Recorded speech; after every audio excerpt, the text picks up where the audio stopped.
¿Puede un solo año pesar tanto como una vida entera? Para Isabela Valcárcel, el primer aniversario de la muerte de don Álvaro, su marido, se extendía como una sombra persistente sobre los campos resecos del Cortijo Las Sombras. El luto riguroso que vestía era más que una convención social, era una armadura contra la incertidumbre y la codicia que sentía crecer a su alrededor, como la mala hierba en la tierra sedienta de la campiña cordobesa. A sus 28 años, se encontraba dueña de vastas extensiones de olivar y cereal, pero prisionera de una herencia que muchos consideraban ilegítima en manos de una mujer joven y sin hijos. Revisaba los libros de cuentas a la luz temblorosa de un candil en el inmenso y silencioso comedor, cada cifra un ladrillo más en el muro que intentaba construir contra el mundo, contra su propia soledad. El crujido de la madera vieja era el único sonido, aparte del latido contenido de su propio corazón. La visita de su cuñado, don Ricardo Valcárcel, nunca era bienvenida, aunque siempre se anunciara bajo el pretexto de la preocupación familiar. Aquella tarde llegó sin avisar. Su sonrisa fácil no lograba ocultar la avidez en sus ojos calculadores mientras recorría con la mirada el patio principal, como midiendo sus dominios futuros. Isabela, querida. Su voz untuosa rompió el pesado silencio. Te veo pálida. Demasiado trabajo para tus delicados hombros, me temo. Un cortijo como este necesita mano firme, mano de hombre. Isabela apretó la mandíbula, manteniendo la compostura. Su orgullo era tan vasto como las tierras que ahora le pertenecían. Agradezco su interés, don Ricardo, pero sé cuidar de lo mío. Mi difunto esposo confió en mi capacidad. Álvaro era un buen hombre, pero quizás demasiado confiado, insinuó él, dejando la frase suspendida en el aire cargado. Los tiempos son difíciles. Los jornaleros murmuran, la cosecha no fue la esperada. Un grito interrumpió la tensa conversación. Humo. Un olor acre a paja quemada llegaba desde los establos. Isabela se levantó de un salto, olvidando por un instante a su cuñado. Corrió hacia el foco del incidente, seguida por un Ricardo que apenas disimulaba una morbosa curiosidad. El fuego no era extenso, un descuido con una lámpara, pero el pánico se había apoderado de los mozos, que corrían sin orden. Fue entonces cuando lo vio. Un hombre surgió de entre el caos, moviéndose con una calma y una eficacia asombrosas. Alto, de espaldas anchas y rostro curtido por el sol, agarró mantas, las empapó en el abrevadero y comenzó a sofocar las llamas con una autoridad natural que silenció los gritos. En pocos minutos el peligro había pasado. El hombre se irguió, limpiándose el hollín de la cara con el dorso de la mano. Sus ojos oscuros e insondables se encontraron brevemente con los de Isabela. «¿Quién es usted?», preguntó ella, recuperando el aliento y la autoridad. «Mateo Serrano, señora». «Busco trabajo. Llegaba al cortijo cuando vi el humo». Don Ricardo carraspeó a su lado. «¿Un vagabundo oportuno?». «Qué casualidad». Isabela ignoró la pulla. Necesitaba hombres, hombres fiables, y la intervención de aquel desconocido había sido providencial. Había algo en su mirada directa, en su competencia silenciosa, que la intrigaba. «Dice que busca trabajo», repitió Isabela, más para sí misma que para él. Más tarde en el despacho, Carmen Romero, su ama de llaves y única confidente, frunció el ceño. Mujer entrada en años, de rostro severo pero ojos leales, conocía los peligros del mundo y las intrigas del cortijo. «Un hombre sin referencia, señora. En estos tiempos no me fío, y menos con don Ricardo husmeando. Lo sé, Carmen, pero necesito capataces, gente que sepa mandar y trabajar. Lo contrataré temporalmente. Veremos. Algo me dice». Isabela dejó la frase inacabada. Era una mezcla de necesidad, intuición y quizás, solo quizás, una incipiente curiosidad por aquel hombre que había aparecido como surgido de las propias sombras del cortijo. Mateo Serrano se integró en la rutina del cortijo con la misma eficacia silenciosa con la que había apagado el fuego. No hablaba más de lo necesario, pero sus manos eran hábiles y su entendimiento del campo, profundo. Los otros jornaleros, al principio recelosos, pronto empezaron a respetar su criterio y su fuerza tranquila. Isabela lo observaba desde la distancia segura de su posición, dirigiendo la recogida de la aceituna, reparando una noria averiada, domando un potro cerril con una mezcla de firmeza y paciencia que la dejaba extrañamente conmovida. Se obligaba a mantener una actitud estrictamente profesional en sus interacciones, limitadas a dar órdenes o revisar el trabajo, pero cada encuentro dejaba un eco, una tensión subterránea que vibraba en el aire. Entre ellos. Se obligaba a mantener una actitud estrictamente profesional en sus interacciones, limitadas a dar órdenes o revisar el trabajo. Pero cada encuentro dejaba un eco, una tensión subterránea que vibraba en el aire. Era consciente de la mirada oscura de Mateo, que a veces se detenía en ella un instante más de lo debido, no con insolencia, sino con una especie de reconocimiento mudo antes de volver a su tarea. Aquello la inquietaba, y si era sincera consigo misma, la atraía de una forma peligrosa. Don Ricardo no cejaba en su empeño. Sus visitas se hicieron más frecuentes, sus comentarios más afilados. Intentaba sembrar la discordia entre los trabajadores, cuestionando las decisiones de Isabela, ofreciendo préstamos con intereses leoninos a los más necesitados para ganarse su lealtad. Pequeños incidentes seguían ocurriendo. Herramientas que desaparecían, cancelas dejadas abiertas misteriosamente permitiendo que el ganado se dispersara, rumores que llegaban a oídos de Isabela sobre supuesta incapacidad para llevar las riendas. Una mujer sola no puede con tanto, decían las malas lenguas, y ella sabía quién las alimentaba. Carmen, con su discreción habitual, era sus ojos y oídos. El capataz, ese que trajo don Ricardo antes de morir el señor, habla demasiado con su antiguo amo, le informó una noche. Y Mateo sigue sin decir palabra de dónde viene ni a dónde va. Es buen trabajador, eso no lo niego, pero guarda secretos, señora. Tenga cuidado. Los hombres como él, con ese aire de tormenta a la espalda, a veces traen más problemas que soluciones. Lo sé, Carmen, pero de momento cumple, respondió Isabela, aunque las palabras de su ama de llaves resonaban en su propia desconfianza.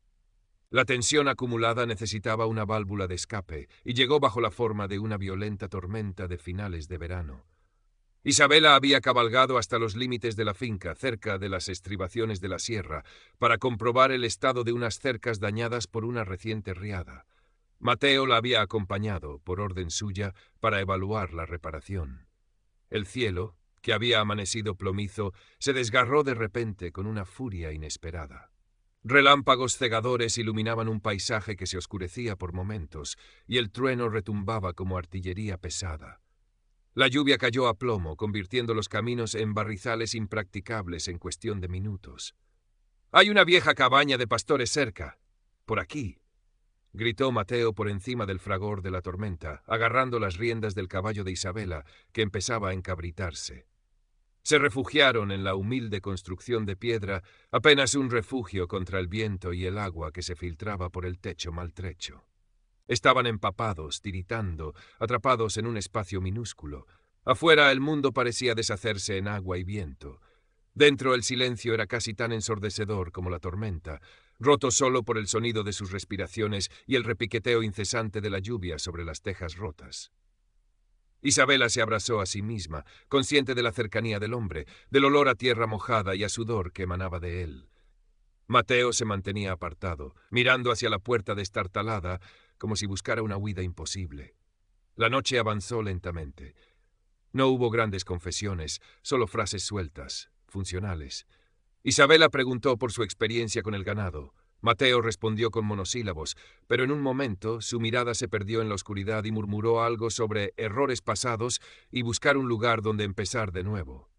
Isabela sintió un impulso de preguntar más, pero se contuvo. Compartieron un trozo de pan duro que Mateo llevaba en su zurrón. En un momento, al moverse para evitar una gotera, la mano de Isabela rozó la de él. Fue un contacto fugaz, eléctrico, que hizo que ambos retiraran las manos como si se hubieran quemado. Ninguno dijo nada, pero el aire se cargó aún más. La conciencia de su aislamiento, de la vulnerabilidad compartida y de la barrera infranqueable que los separaba, pesaba sobre ellos como las vigas húmedas del techo. Cuando el alba empezó a clarear, la tormenta amainó, dejando tras de sí un mundo lavado y silencioso, pero la atmósfera entre ellos había cambiado para siempre. Regresaron al cortijo al despuntar el día, exhaustos y callados. No sabían que unos ojos, los de un jornalero leal a don Ricardo, los habían visto llegar juntos desde la dirección de la sierra, con la ropa aún húmeda y la mirada esquiva. La excusa perfecta había sido servida en bandeja.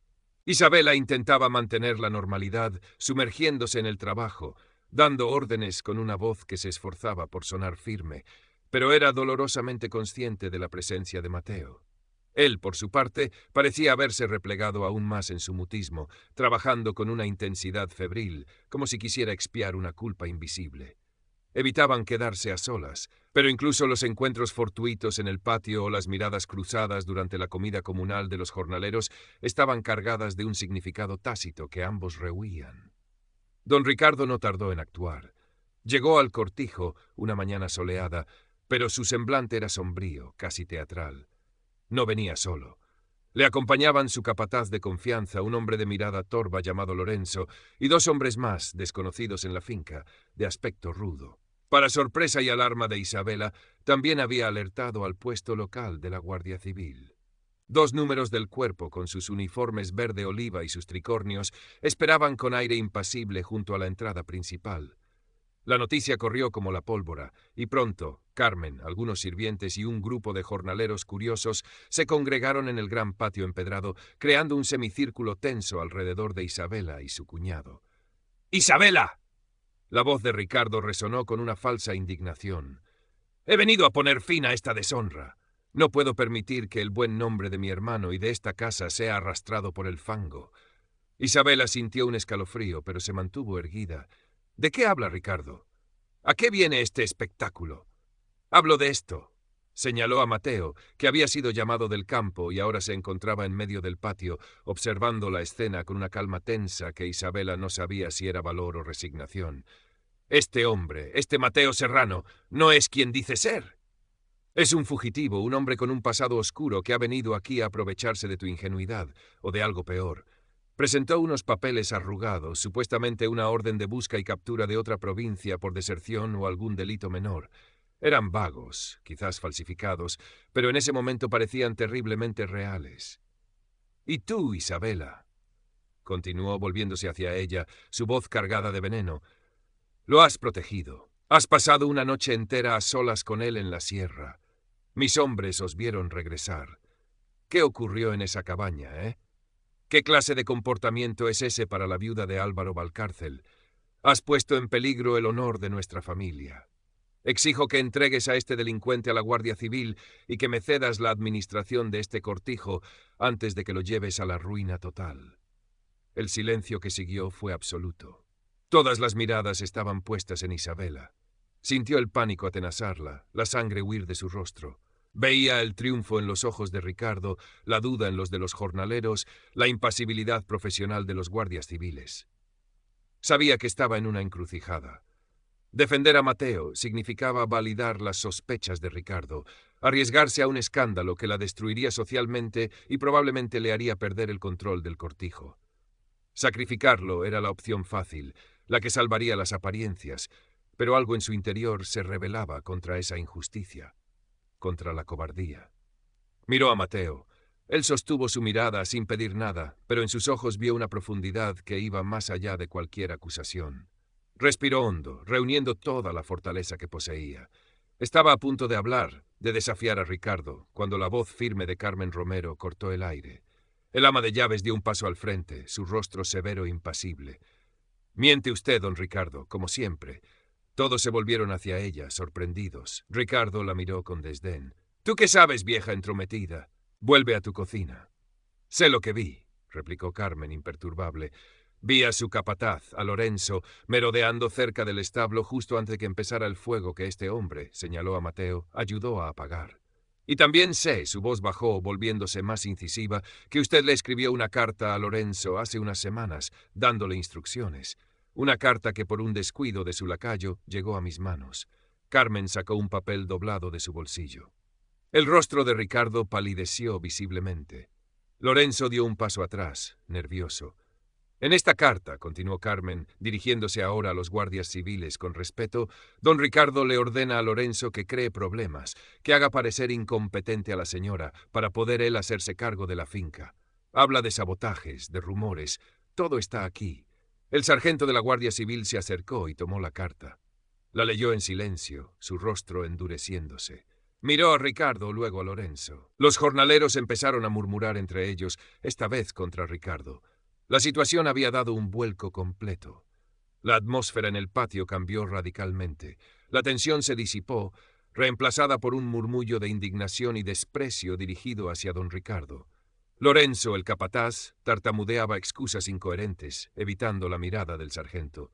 Ricardo intentó recuperar el control, blasonando sobre su apellido, sobre la palabra de un caballero contra la de una simple criada, pero su voz carecía de convicción. La evidencia presentada por Carmen, respaldada por su reputación intachable de lealtad y honestidad forjada durante años al servicio de los Valcárcel, era demasiado sólida. El sargento, un hombre curtido y poco impresionable, se dirigió a Ricardo con una frialdad oficial. «Don Ricardo, sus acusaciones contra este hombre», indicó a Mateo con un gesto de cabeza, «parecen infundadas y esta carta sugiere intenciones muy diferentes por su parte. Le aconsejo que retire sus palabras y se marche. Investigaremos estos supuestos sabotajes». Ricardo Valcárcel, atrapado en su propia red de intrigas, comprendió que había perdido. Su rostro se contrajo en una máscara de furia impotente. Lanzó una mirada cargada de odio a Isabela, a Carmen y a Mateo, antes de darse la vuelta bruscamente y abandonar el cortijo, seguido por sus secuaces cabizbajos. Su derrota era pública, humillante. El poder que había intentado ejercer sobre Isabela se había desvanecido como el humo del establo. Isabela sintió que las piernas le flaqueaban por un instante, pero se obligó a mantenerse firme. Había ganado. Había defendido su honor, su propiedad y, de paso, a Mateo. El cortijo era suyo, indiscutiblemente. Agradeció a Carmen con una mirada cargada de gratitud silenciosa, un vínculo entre ellas que las palabras no podían expresar. Luego se dirigió a los jornaleros y a los guardias civiles con calma recuperada, asegurando que todo volvía al orden. Pero la victoria tenía un sabor amargo. La confrontación había expuesto la tensión latente entre ella y Mateo de una manera irreversible. Aunque las acusaciones de Ricardo habían sido desacreditadas, la sombra de lo que podría haber sido, o de lo que otros pensaban que había sido, permanecía. La mirada de los jornaleros, aunque ahora respetuosa, contenía una nueva curiosidad. La barrera social, momentáneamente eclipsada por el peligro compartido, volvía a alzarse, más alta e infranqueable que nunca. Esa misma tarde, cuando el sol comenzaba a teñir de ocre las colinas y el trabajo del día llegaba a su fin, Isabela buscó a Mateo. Lo encontró junto a la cerca del corral, mirando a los caballos con una expresión indescifrable. «Mateo», dijo ella, deteniéndose a una distancia prudente. Él se volvió lentamente. Sus ojos oscuros reflejaban la luz del atardecer. «Señora», quería agradecerle por su ayuda hoy. Y antes. Él asintió levemente. Hice lo que debía. Un silencio incómodo se instaló entre ellos. Ambos sabían que había más que decir, pero las palabras adecuadas no existían, o eran demasiado peligrosas. Las cosas no pueden seguir igual, ¿verdad?, murmuró Isabela finalmente, más como una constatación dolorosa que como una pregunta. Mateo bajó la mirada al polvo del suelo por un instante. Luego la levantó y la miró directamente. Había una tristeza profunda en sus ojos, pero también una resolución firme. «No, señora, no pueden. Mi presencia aquí solo le causará más problemas. Don Ricardo no descansará y otros siempre dudarán. Lo mejor será que me marche». Isabela sintió una punzada de dolor, una pérdida que no se atrevía a nombrar. Sabía que él tenía razón. La lógica implacable de su mundo así lo dictaba. Cualquier otro camino conducía al desastre, al escándalo, a la ruina que tanto había luchado por evitar. «¿A dónde irá?», preguntó, su voz apenas un susurro. Él se encogió de hombros. «Lejos. Buscaré otro lugar. Siempre hay trabajo para quien no teme ensuciarse las manos. Quizás encuentre ese nuevo comienzo». Isabela sintió, tragando saliva para deshacer el nudo en su garganta. Entró un momento en la casa y regresó con una pequeña bolsa de cuero. «Tome. No es mucho, pero le ayudará a empezar». Y dudó un instante. Si necesita una referencia, aunque sea vaga.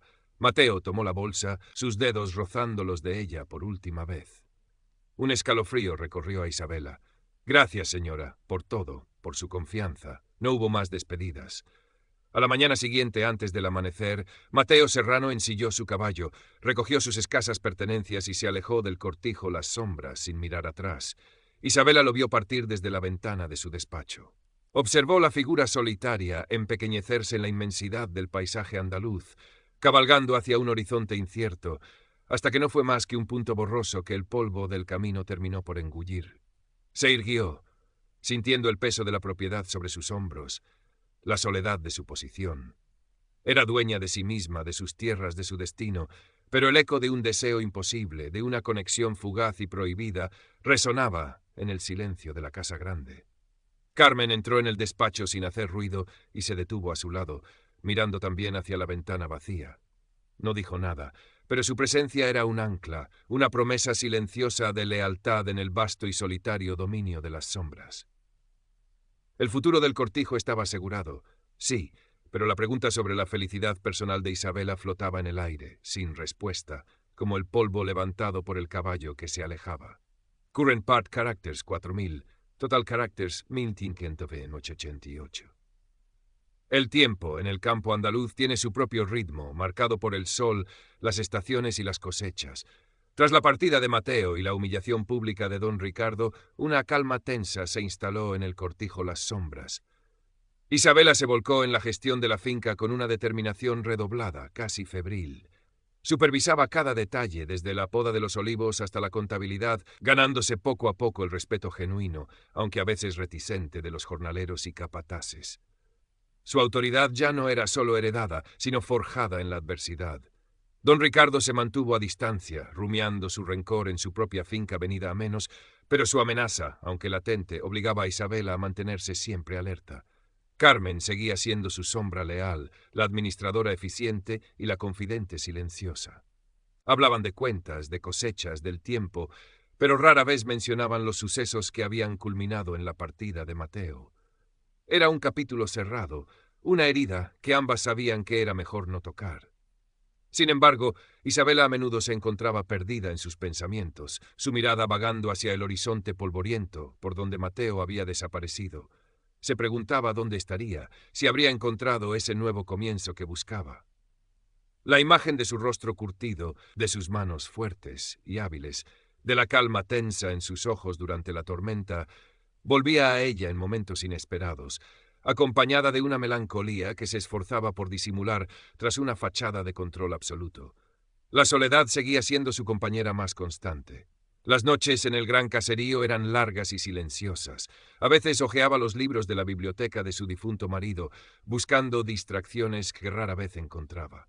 Otras simplemente se sentaba junto a la ventana, observando la luna platear los olivares, sintiendo el peso de su independencia como una carga, tanto como una victoria. Había consolidado su posición. Sí, era la dueña indiscutible de las sombras, respetada y quizás temida, pero el anhelo de una conexión más profunda, de una vida compartida, persistía como una sed oculta en el fondo de su alma. Se recordaba a sí misma la imposibilidad, el peligro que representaba cualquier desviación de la norma estricta que regía su vida como viuda y terrateniente. El deseo, había aprendido, era un fuego que, si se dejaba arder sin control, podía consumir no solo el corazón, sino también el honor y el patrimonio. Un día, varios meses después, llegó una carta con un sello postal de una provincia lejana. La letra era tosca, pero legible. No llevaba remitente, pero Isabela reconoció la caligrafía del breve agradecimiento que Mateo le había escrito antes de irse. Con manos temblorosas rompió el sello. La carta era breve, escueta. Decía que había encontrado trabajo en unas minas, que la vida era dura pero honrada. No pedía nada, no hacía preguntas personales, solo informaba de su situación, como cumpliendo una promesa tácita. Y al final una simple frase: «Espero que la señora esté bien y que la cosecha sea buena». Isabela leyó la carta varias veces. Una mezcla de alivio y tristeza la invadió. Él estaba vivo, estaba trabajando, seguía adelante. Pero también estaba lejos, irremediablemente lejos. Dobló la carta con cuidado y la guardó en un cajón secreto de su escritorio, junto con otros pocos recuerdos personales. Era un punto final, la confirmación de que sus caminos se habían separado para siempre. La vida en las sombras continuó. Isabela siguió al frente, tomando decisiones difíciles, enfrentando sequías y plagas, negociando precios, manteniendo a raya las ambiciones de otros terratenientes y la sombra persistente de su cuñado. Se convirtió en una administradora astuta y respetada. Quizás nunca encontraría la pasión que había vislumbrado brevemente, esa conexión que desafiaba las barreras sociales, pero encontró una forma diferente de plenitud en el trabajo bien hecho, en la lealtad de Carmen, en la certeza de haber protegido el legado de su marido y forjado su propio destino, aunque fuera solitario. Aprendió que la felicidad, a veces, no reside en la satisfacción de todos los deseos, sino en la sabiduría de reconocer los límites, en la fortaleza para defender lo propio y en la dignidad de sobrellevar las renuncias que impone la vida. El cortijo, con sus muros encalados y sus sombras alargadas bajo el sol andaluz, era su reino y su refugio, el testigo silencioso de su lucha y de su resiliencia. Y en las noches claras, cuando la luna iluminaba los campos, quizás todavía miraba hacia el horizonte, no con anhelo, sino con la serena aceptación de quien ha elegido su camino, con todas sus luces y sus sombras. Current Part Characters, 3.995, Total Characters 1983. Los años pasaron, consolidando la posición de Isabella Valcárcel. Las sombras prosperó bajo su mano firme. Las cosechas mejoraron gracias a nuevas técnicas que implementó con audacia, desafiando las costumbres arraigadas. Se ganó una reputación de mujer justa, pero exigente, una terrateniente que conocía cada palmo de su tierra y cada secreto del negocio agrícola. Ya nadie cuestionaba abiertamente su autoridad. Incluso don Ricardo, envejecido y disminuido tras varios fracasos en sus propios negocios, mantenía una distancia prudente, limitada a saludos formales en las pocas ocasiones sociales en las que coincidían. Carmen Romero seguía a su lado, ahora más como una consejera respetada que como una simple ama de llaves. Su lealtad había sido la roca sobre la que Isabella había construido su fortaleza. Juntas formaban un equipo formidable, dos mujeres navegando con inteligencia y determinación las aguas a menudo turbulentas del mundo rural andaluz dominado por hombres. Isabella nunca volvió a casarse, a pesar de algunas discretas proposiciones de terratenientes vecinos que veían en una alianza con las sombras una oportunidad ventajosa. Rechazó todas las ofertas con cortesía, pero con firmeza. Su independencia era un bien demasiado preciado, ganado con demasiado esfuerzo, como para volver a someterse a las convenciones de un matrimonio de conveniencia. La experiencia con don Álvaro, aunque respetuosa, le había enseñado que el matrimonio no garantizaba la compañía ni el afecto, y la sombra de lo que pudo haber sido con Mateo le recordaba constantemente el abismo entre el deber social y el deseo personal. Aquel episodio, aunque enterrado en el pasado, había dejado una marca indeleble. La carta de Mateo seguía guardada en el cajón secreto. No hubo más noticias. A veces, cuando llegaban rumores de otras provincias, traídos por jornaleros itinerantes o comerciantes, Isabella aguzaba el oído, buscando inconscientemente alguna mención de un hombre llamado Mateo Serrano trabajando en minas lejanas, pero nunca oyó nada. Era como si la tierra se lo hubiera tragado, como si aquel breve interludio en su vida hubiera sido un sueño febril, real y tangible en su momento, pero ahora desvanecido. El subtema de los deseos reprimidos y los encuentros fortuitos que alteran destinos seguía vibrando bajo la superficie de su vida ordenada. El encuentro con Mateo había sido fortuito, nacido de una crisis y una necesidad, pero había despertado en ella anhelos que la habían obligado a confrontar las limitaciones de su rol. Había alterado su destino, no llevándola a una improbable felicidad romántica, sino forzándola a elegir entre la pasión y el poder, entre el deseo personal y la supervivencia social. Su elección, la renuncia, había sido dolorosa, pero le había permitido conservar su autonomía y forjar su propio camino. El mensaje implícito sobre las consecuencias del deseo irrefrenable resonaba en su prudencia. Había visto cómo la codicia de Ricardo lo había llevado a la humillación, y ella misma había sentido el vértigo del deseo prohibido, reconociendo su potencial destructivo dentro de las rígidas estructuras de su sociedad. Su felicidad, si así podía llamarse, residía en el control, no solo de sus tierras, sino también de sus propias pasiones, en la aceptación de que algunos anhelos debían permanecer confinados en las sombras para que la luz de la razón y el deber pudieran prevalecer. Una tarde, mientras paseaba a caballo por los límites de la finca, revisando el estado de los olivares antes de la próxima cosecha, se detuvo cerca de la vieja cabaña de pastores donde ella y Mateo se habían refugiado de la tormenta años atrás. La estructura estaba aún más ruinosa, el techo parcialmente hundido, las zarzas trepando por los muros de piedra. Se quedó observándola un largo rato, perdida en sus recuerdos. No había amargura en su mirada, solo una profunda melancolía, la aceptación serena de las elecciones hechas y los caminos no tomados. El sol se ponía, tiñendo el cielo de naranjas y púrpuras, proyectando largas sombras sobre la tierra que era suya. Desmontó y se acercó a la entrada ruinosa. Dentro, el aire era denso, olía a polvo y a tiempo detenido. Por un instante casi pudo oír el eco de la lluvia torrencial, sentir la presencia silenciosa de Mateo a su lado. Fue solo un instante. Luego respiró hondo el aire fresco del atardecer, se dio la vuelta y montó de nuevo en su caballo, dirigiendo sus pasos hacia el caserío principal, hacia la vida que había construido, ladrillo a ladrillo, sobre los cimientos de la renuncia y la fortaleza. Las sombras se alargaban, pero Isabela Valcárcel cabalgaba erguida hacia ellas, dueña de su destino, aunque éste estuviera tejido con los hilos de la soledad y el deber cumplido. Las estaciones continuaron su ciclo imperturbable sobre el cortijo Las Sombras. Isabela envejeció con dignidad, su cabello oscuro veteado de plata, las líneas de expresión en su rostro contando historias de decisiones tomadas y responsabilidades asumidas. Se convirtió en una figura legendaria en la comarca, doña Isabela la Fuerte, una mujer que había sabido mantener su patrimonio y su independencia contra viento y marea. Su gestión era un modelo de eficiencia, y aunque seguía siendo reservada, su trato con los trabajadores se había suavizado con los años, adquiriendo un matiz de respeto mutuo y comprensión tácita de las durezas de la vida rural. Carmen Romero envejeció a su lado, sus pasos más lentos, su vista debilitada, pero su mente tan lúcida y su lealtad tan firme como siempre. Eran más que señora y ama de llaves. Eran dos pilares que se sostenían mutuamente, dos almas que habían compartido las vicisitudes de décadas en aquel microcosmos aislado que era el cortijo. Juntas habían visto pasar sequías, buenas cosechas, cambios políticos lejanos que apenas rozaban su mundo, nacimientos y muertes entre las familias de los jornaleros.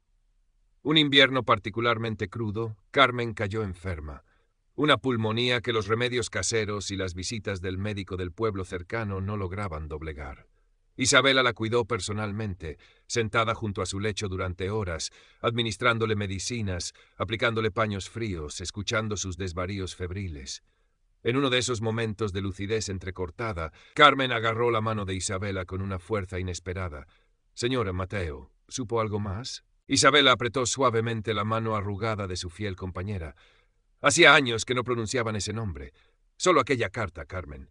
Nada más. Hace mucho tiempo. Carmen suspiró, un sonido débil, casi un susurro. Era un buen hombre, a pesar de todo. Fuerte, como usted, señora. Demasiado fuerte para este mundo, quizás. Isabela asintió en silencio, sintiendo cómo la vieja herida volvía a palpitar levemente. Descansa, Carmen. Guarda fuerzas.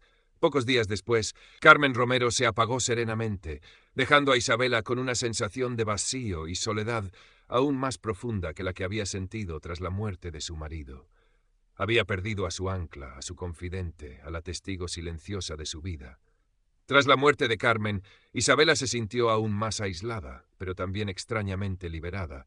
Ya no tenía a nadie ante quien mantener intacta la fachada de control absoluto. En la intimidad de su despacho, a veces abría el cajón secreto y releía la única carta de Mateo. Se preguntaba qué clase de vida habría tenido, si habría encontrado la paz o si seguiría huyendo de las sombras de su pasado.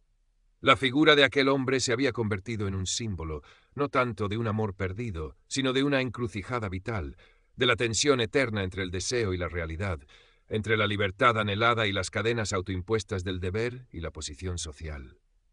El final de su propia vida llegó años más tarde, una mañana tranquila de primavera. Mientras estaba sentada en su sillón favorito junto a la ventana del despacho, contemplando los campos verdes que se extendían hasta donde alcanzaba la vista. Murió como había vivido en las últimas décadas, sola, en silencio, dueña de sí misma y de su entorno hasta el último aliento. No dejó herederos directos. En su testamento, redactado con la misma precisión con la que había manejado sus cuentas, dispuso que una parte sustancial de su fortuna se destinara a mejorar las condiciones de vida de los trabajadores del cortijo y sus familias, creando una pequeña fundación para la educación de sus hijos. En su testamento, redactado con la misma precisión con la que había manejado sus cuentas, dispuso que una parte sustancial de su fortuna se destinara a mejorar las condiciones de vida de los trabajadores del cortijo. El resto de la propiedad, Las Sombras, pasaría a manos de un sobrino lejano, un joven abogado de la ciudad con ideas modernas, con la condición expresa de que mantuviera la fundación y respetara los derechos de los trabajadores. Cuando el joven heredero y sus abogados revisaron los papeles y objetos personales de doña Isabela, encontraron el cajón secreto. Dentro, junto a algunas joyas antiguas y documentos familiares, hallaron una única carta doblada, escrita con letra tosca en un papel amarillento, que hablaba de minas lejanas y cosechas buenas. Nadie entendió su significado, ni por qué la formidable doña Isabela la había conservado con tanto celo durante décadas. Fue un pequeño misterio sin resolver, una nota discordante en la sinfonía ordenada de su vida, un último eco de aquel encuentro fortuito que había alterado silenciosamente el curso de su destino, un recordatorio de que incluso en las vidas más controladas y austeras, el corazón guarda secretos y anhelos que las sombras del tiempo nunca logran borrar del todo.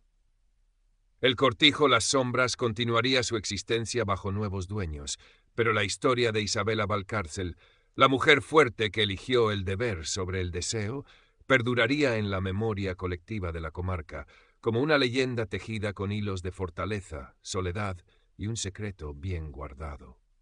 La transición de propiedad en Las Sombras se realizó según los deseos de Isabela. El sobrino lejano, aunque inicialmente desconcertado por las condiciones del testamento, demostró ser un hombre pragmático y respetó las cláusulas relativas a la fundación y los derechos de los trabajadores.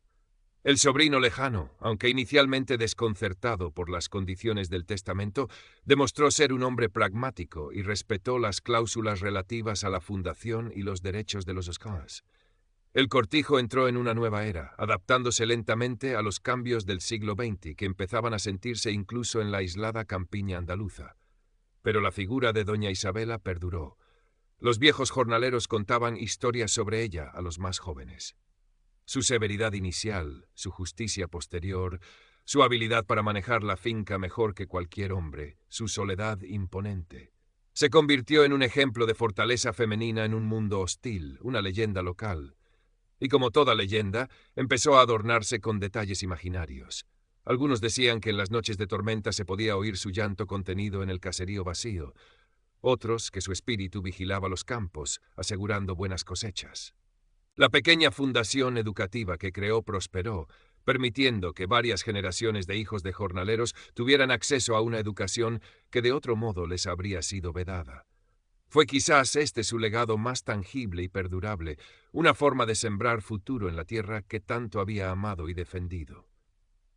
Y la carta encontrada en el cajón secreto se perdió entre otros papeles sin importancia durante el inventario. Nadie le dio mayor relevancia. El nombre de Mateo Serrano se desvaneció por completo, como si nunca hubiera existido. Como si aquel hombre rudo y silencioso que llegó buscando trabajo y se marchó dejando una huella imborrable en el corazón de la señora del cortijo hubiera sido solo una sombra fugaz en la larga historia de las sombras.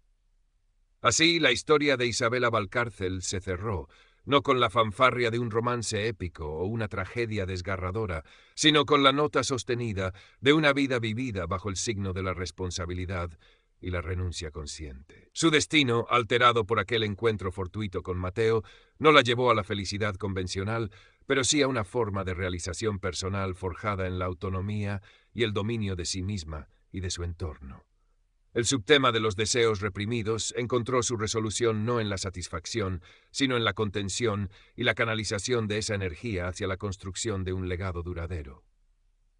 Quizás, en la aceptación de los límites impuestos por su tiempo y su condición, Isabela encontró una paz más profunda y duradera que la que podría haberle ofrecido la fugaz llama de una pasión prohibida. Su historia, anclada en el paisaje